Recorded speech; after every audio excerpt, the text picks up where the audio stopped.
Bonsoir, au sommaire du sport, les saisons reprennent en basket, en vélo, en football. Mais pour commencer samedi matin à la Cité Verte, salle Roland-Jougléen, se tenait le forum des associations. Du plaisir pour les jeunes, mais pas que.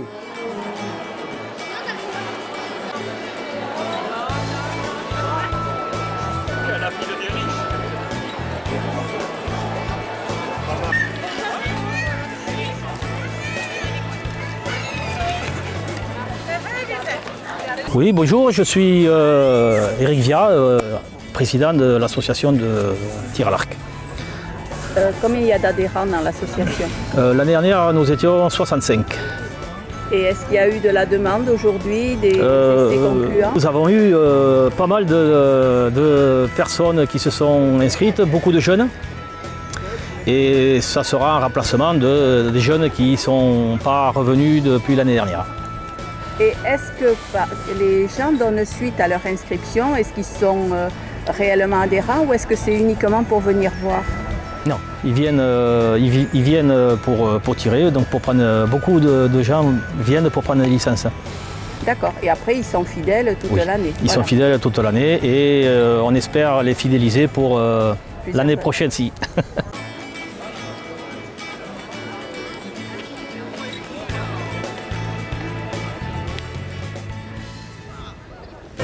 Bonjour, je suis Michael Lafargue, actuel président du club de Hayet Pelotari, qui est composé de plusieurs sports différents, de plusieurs disciplines. On a la mur à gauche, où on peut pratiquer dans les alentours comme à Mont-de-Marsan, Dax. Sur la commune, on a la place libre, qui est sur le fronton juste derrière, et on peut profiter du trinquet qui se trouve à côté à Sainte-Colombe. Combien il y a d'adhérents dans l'association? Alors en ce moment, on compte 10 adhérents, 10 licenciés, donc qui donnent accès au championnat des Landes. Et je vois que vous êtes à côté du rugby là.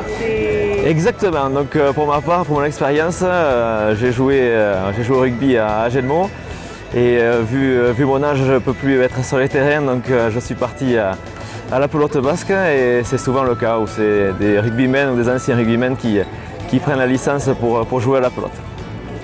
Et est-ce qu'il y a eu beaucoup de contacts aujourd'hui, de gens intéressés? Alors pour l'instant ça reste un peu calme, donc j'espère que le monde va arriver. Et d'habitude quand ils s'inscrivent, ils restent pour l'année ou c'est uniquement pour venir voir? Alors quand on s'inscrit c'est pour une saison entière, donc c'est de janvier à décembre. Donc en début d'année, en janvier, c'est le championnat de mur à gauche qui dure 2 mois. Au mois d'avril-mai, on a le championnat de place libre et au mois de septembre-octobre, on a le championnat de trinquet. Et vers quel âge on peut commencer la pelote? Alors pour l'instant, le club d'Hayet Pelotari n'a pas d'école de pelote. Donc c'est essentiellement des seniors qui composent le club. Des vieux rugbymen. Exactement.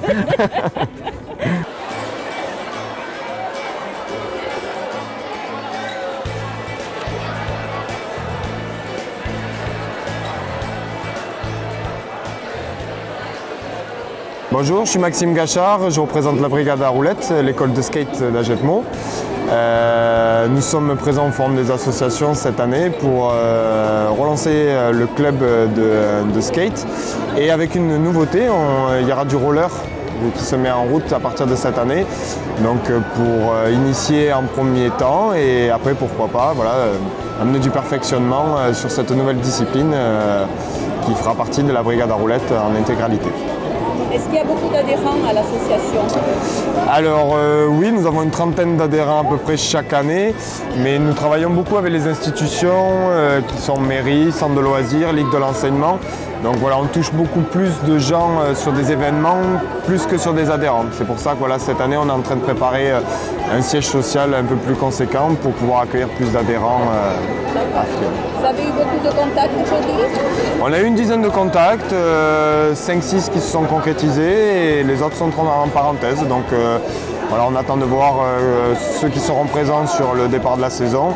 Et après, on a cette formule de faire les stages pendant les vacances. C'est que les parents peuvent s'engager sur juste 3 jours. Et c'est une formule qui marche bien aussi. Donc je pense que les deux se mélangeront bien sur cette nouvelle saison. Le département des Landes, outre ses forêts et ses plages, possède un trésor, sa gastronomie.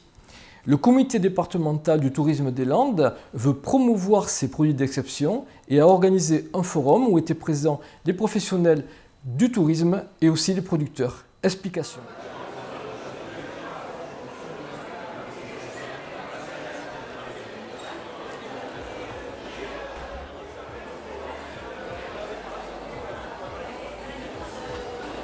Alors, Hervé Bouillery, donc président du comité départemental du tourisme des Landes.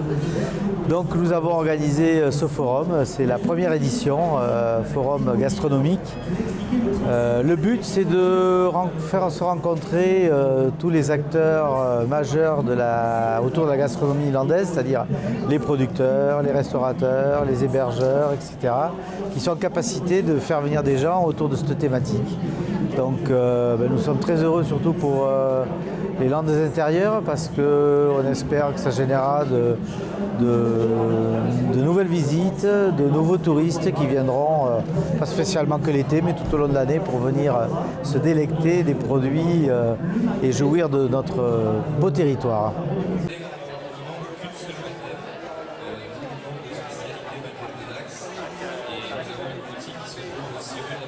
La base, de toute façon, de la gastronomie, c'est le produit. Nous avons la chance dans les Landes de faire des produits de très grande qualité qui sont reconnus en tant que tels, mais ils sont pas suffisamment mis en musique et pas suffisamment promus. Donc là, c'est l'occasion de les mettre en valeur parce qu'ils vont être transformés d'une part, et puis les gens, pour les voir être transformés et les savourer, vont pouvoir venir aussi quelques jours, on espère, pourquoi pas quelques semaines, pour profiter de cette dynamique. Je vais juste vous interpeller quelques instants. D'ici quelques minutes, nous aurons la première démonstration culinaire. Alors, je tiens à vous rappeler tout de suite que je ne suis qu'un... C'est le tout premier forum organisé parce que l'idée de créer une dynamique autour du tourisme gourmand date d'un an à peine, enfin 1 an et demi on va dire. Donc là c'est la première édition, on va essayer de faire en sorte que ça se fasse tous les ans. Donc les gens vont apprendre à se connaître, vont apprendre aussi à échanger leurs produits et apprendre aussi à les faire consommer.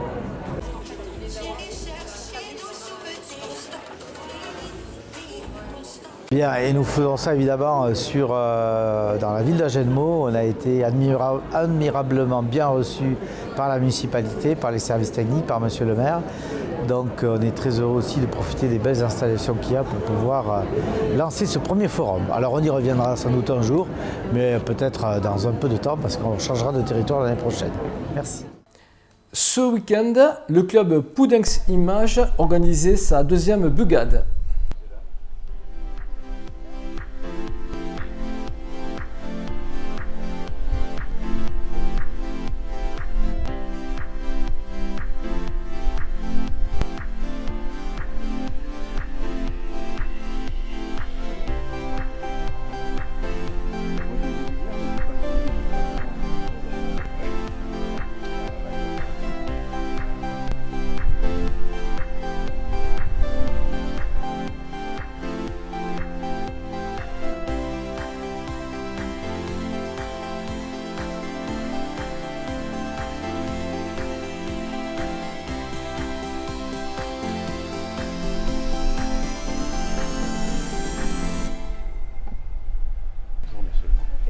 Et donc ça fait avec les enfants, avec tout le monde, et donc ils accrochent les dessins et ça se fait dans le monde entier. Et ça c'est comme si une marque déposée, on ne pouvait pas reprendre le nom. Et bien donc cette exposition, cette bugade, puisque ces photos sont exposées comme du linge qu'on étend pour faire sécher, donc c'est une bugade. Et donc il y a quand même pratiquement 230 photos à regarder, à visionner, donc sur des thèmes tout à fait différents. Vous avez un peu de tout, donc des fleurs, des plages, des animaux, des voitures, vraiment un choix très varié. Donc toutes les photos qui sont exposées sont issues des membres du club, c'est ça? C'est ça. Nous sommes à peu près une trentaine d'adhérents au club, ce qui est beaucoup. Et donc tout le monde n'a pas exposé, mais il y a quand même des photos de tous les adhérents du club, oui. Un petit mot sur le club photo de Poudencs. On y adhère comment ça se passe un peu? Eh ben, nous, on se réunit tous les 3e jeudis du mois, et avec un thème qui avait été défini au départ, et on propose ces photos sur le thème qui a été proposé. Et après, nous avons des ateliers le samedi matin, avec de prise de vue, de retouches, un petit peu de retouches photo, donc à la demande des adhérents. Tout le monde peut s'inscrire à ce club. Tout le monde peut venir avec son smartphone ou son appareil photo pour apprendre justement à faire des photos.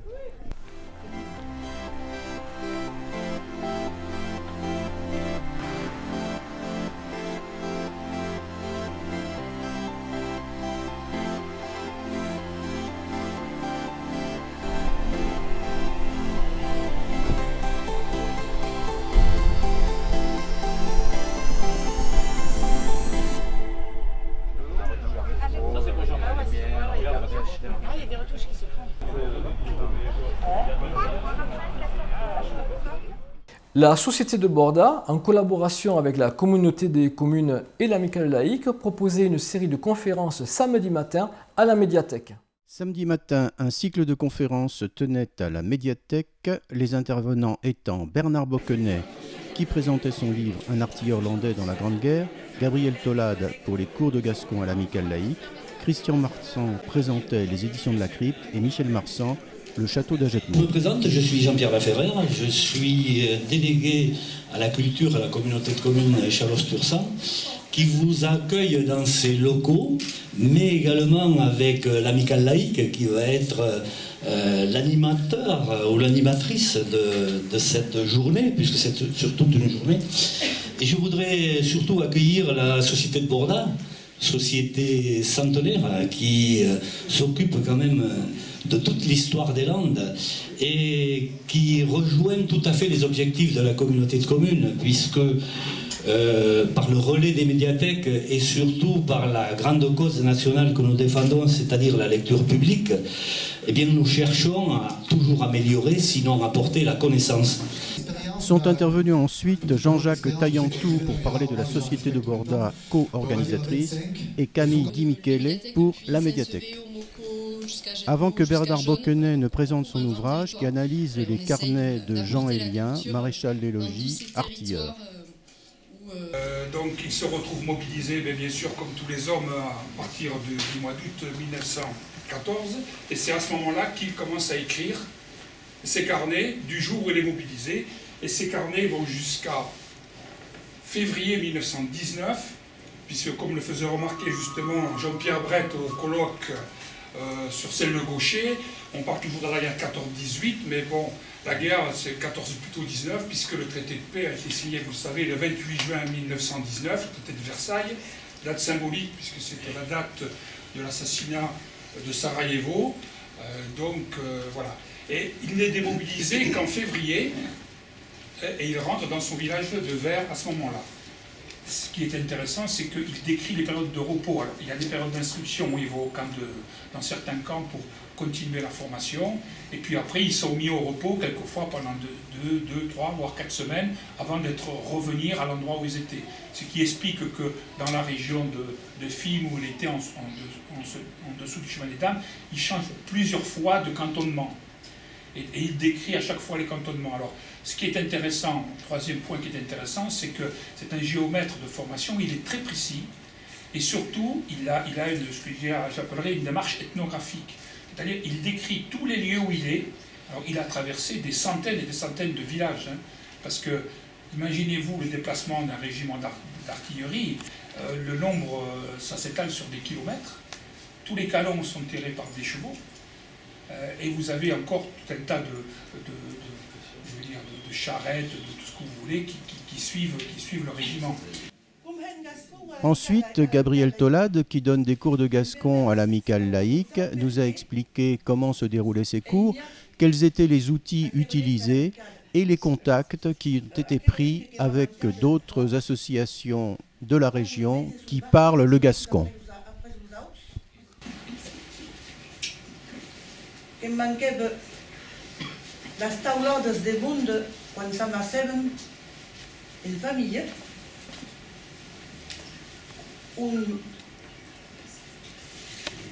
Parlaven tous en gascó même dans nos atis, los bainatges, ce que ça permet dans nos atis, de l'entendre, de comprendre, il y a eu qui m'a balayé l'idée, qui me parlait. Quand je vois qu'un des objectifs de la société de Borda, c'est d'être ancré dans un territoire et de s'ouvrir sur le monde, on est pleinement dans le projet de la crypte. Donc aujourd'hui, la crypte, ce sont des livres, c'est 4 collections de livres. On accueille à Agenmont des textes des hommes, des femmes, et aussi on va vers eux. Les libraires, et c'est surtout pas une accusation de ma part, dans la crypte il y a des libraires, on est partenaire avec plein de libraires, ils ne peuvent même pas acheter les livres de poésie, tellement ils sont oppressés par les grandes maisons d'édition pour publier du roman. Donc il faut vraiment que nous, on fasse la démarche d'aller à la rencontre. On a travaillé par exemple avec 2 collèges, collège d'Agenmont, un collège de Mont-de-Marsan. Et ce que je voudrais, si je les montre les livres, c'est que ce sont des vrais livres, déposés à la BNF. Ça veut dire que les élèves qui ont participé, ils ont un statut d'auteur. Voilà. Ils pourront retrouver leurs livres, voilà, s'ils veulent faire des recherches. Et pour nous, c'est essentiel ça. Il ne faut pas être paresseux, et il ne faut pas avoir peur. Et il faut oser à la découverte. La poésie, souvent, ça fait peur. Eh bien non, c'est un champ magnifique pour se découvrir soi-même, pour découvrir les autres. Et puis c'est aussi rigolo, quoi. Et puis ça peut être très simple. Donc, voilà, c'est notre travail, c'est ce qu'on essaie de faire. On a fait le choix de travailler avec les imprimeurs d'Orthès ou d'Agenmont. Et c'est volontaire. Comme on a fait le choix pour les maquettes de travailler avec un jeune maquettiste qui est à Mont-de-Marsan. Voilà, c'est vivre ici, travailler avec les gens d'ici. Et ça ne veut surtout pas dire qu'on est fermé, c'est le contraire. Voilà, on a un vrai projet. Un projet de créer à Agenmont ce qu'on appelle une maison de la poésie. Je ne sais pas si ça existera, puisqu'après il faut trouver les financements, etc. Mais en tout cas, ça fait un moment qu'on y travaille pour créer un lieu qui soit un lieu d'accueil d'auteurs, de résidence, de découvrir. Ça existe. Il y a un réseau international européen qui s'appelle le MAIPO, les réseaux de maisons de poésie ou maisons des auteurs, et qui permettent aussi de s'inscrire dans la vie des territoires. Voilà. Et de faire vivre là, ce que j'ai essayé de vous communiquer, j'espère, un peu de passion et un peu d'ouverture. Voilà, merci.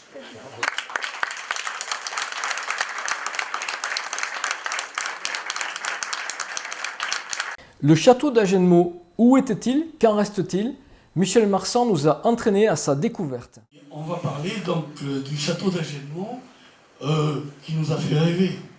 Parce que, où était-il? Comment était-il? On ne peut pas savoir. On va parler du château, mais on va parler de ceux qui l'habitaient, enfin, toutes les familles qui ont habité successivement le château d'Agenmont.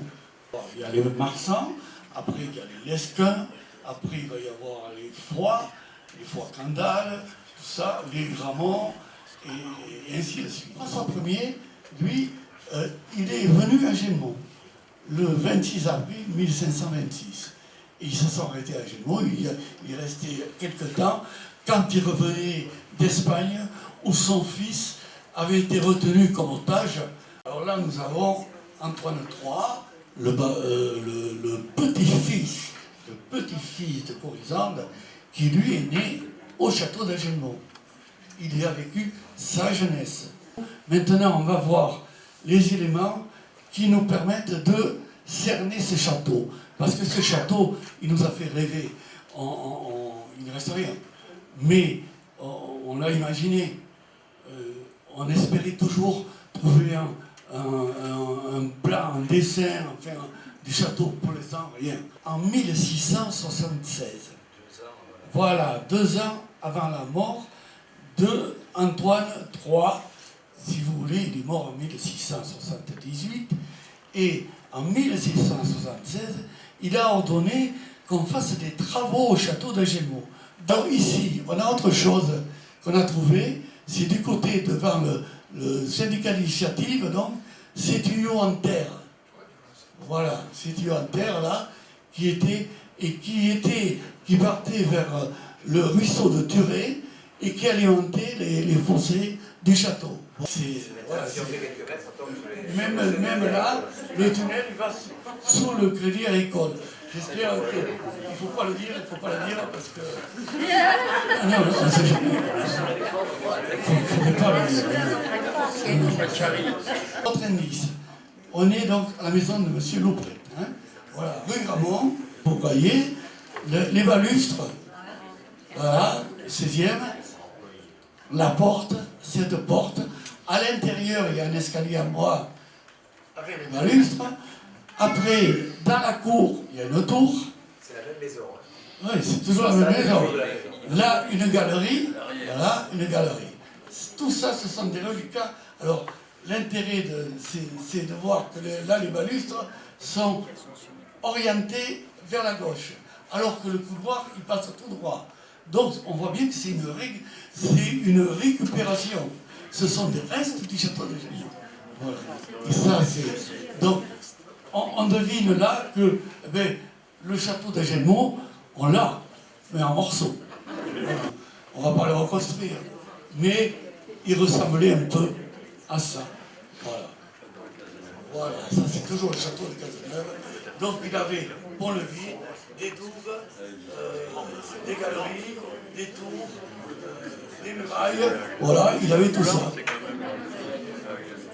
C'est par un dimanche matin brumeux que les cyclistes de l'USC Agenmo se sont lancés sur les routes des Landes et des Pyrénées-Atlantiques.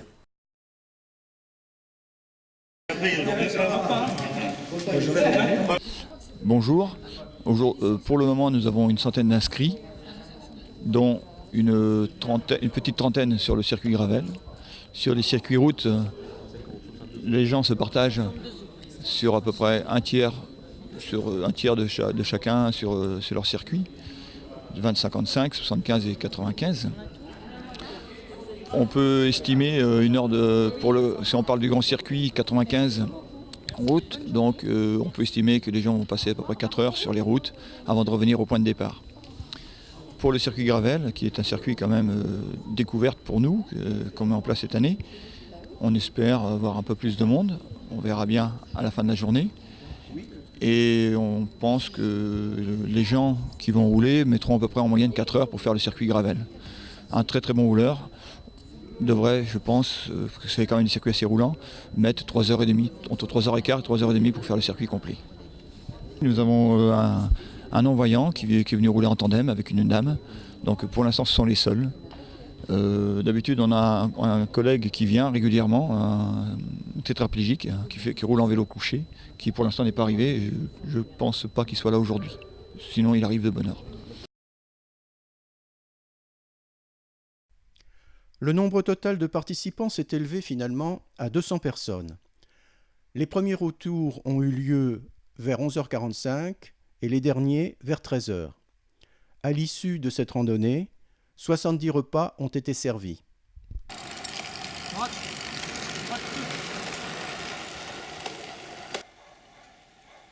Et alors il y a la côte de l'Assiette, depuis le pont du Loy. Oui. C'est ça quand même là. Ah oui, je sais, oui, je connais. Et après il y a la côte après en Assiette au quartier de la Lande qu'on appelle. Oui. Et puis la côte de Mapaps. Je suis arrivé juste en haut, oui. Et donc, vous n'êtes pas monté à pied? Non, non. Moi, j'en ai vu qui montaient à pied. Ah là. non, je suis toujours resté sur le vélo. Et moi, j'ai fait le tracé du 75 km là. Ah oui, oui. C'est malade, quoi. C'est impossible, hein. Ah oui, c'est parce impossible. qu'il y a la déviation en Pape, là. Ah ouais. Voilà. Et bon, alors après, moi, je connais tout ça ici. Et celle-ci, elle est bonne, et celle-là, là. C'est compliqué. C'est la côte qui va à Cercle. Je ne connais pas, oui. Ah oui, ça grimpe pas sec aussi. Mais bon, il y en a qui m'ont doublé beaucoup, mais ils ont des vélos électriques. Eh oui, c'est plus facile. C'est parfait. Bon, c'est très bien. Non, c'est très bien, oui. Ah oui. Et pas trop de menthe. Et aussi une pêchade.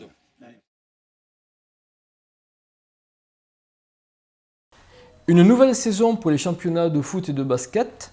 Samedi soir, la SCH recevait la JAT Le Mans et engrange sa première victoire.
Ça fait du bien de reprendre. C'est la Nationale 2, donc commencer par une victoire à domicile, c'est bien. C'est bien pour le groupe, c'est bien pour la confiance.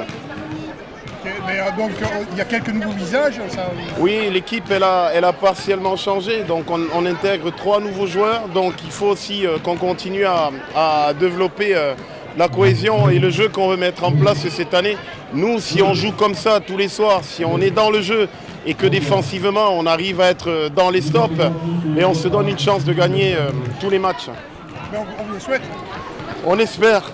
Le FCH s'impose à domicile face à l'Entente, Meillon, Assat, Narcastet. Oui.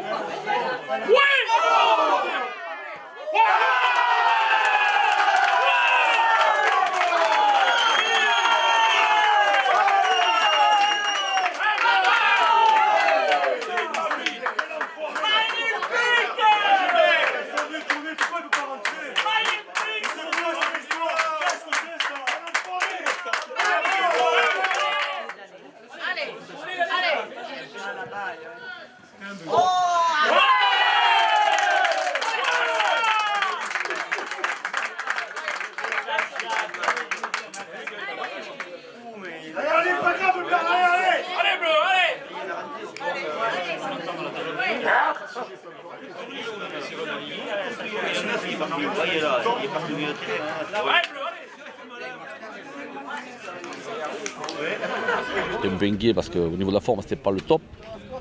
Mais bon, on a réussi à passer 2 tours de Coupe de France. Aujourd'hui, surtout le plus important, commencer par une victoire.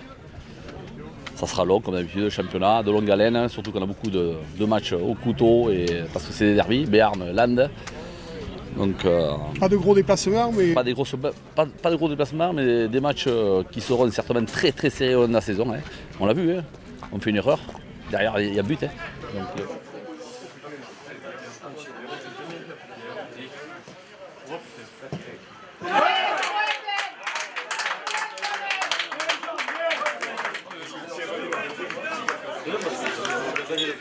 Allez, les bleus, allez.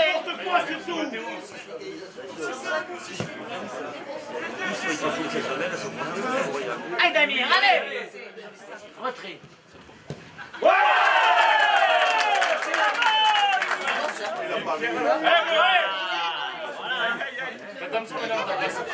Tu vas pour aller fonctionner ici. C'est bien, Damien. En championnat, ça faisait quelques années qu'on n'aimerait pas parler de victoire. On a eu des débuts difficiles. On a battu, je pense logiquement, une équipe de Meillon qui a été vaillante, accrocheuse. Mais je pense qu'aujourd'hui, on avait un peu plus de qualité footballistique qu'eux. On les a gênés, on a eu pas mal d'occasions. Je pense logiquement qu'on a remporté cette première journée de championnat.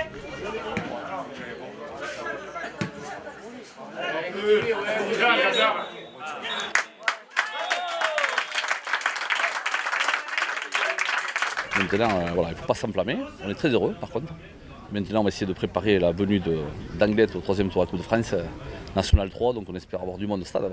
C'est une grosse affiche. Hein. On ne pouvait pas choper plus fort, on va dire. Donc on va tout faire pour essayer de contrer cette équipe. Parce que déjà, avec cette victoire, ça va permettre de travailler plus sereinement la semaine.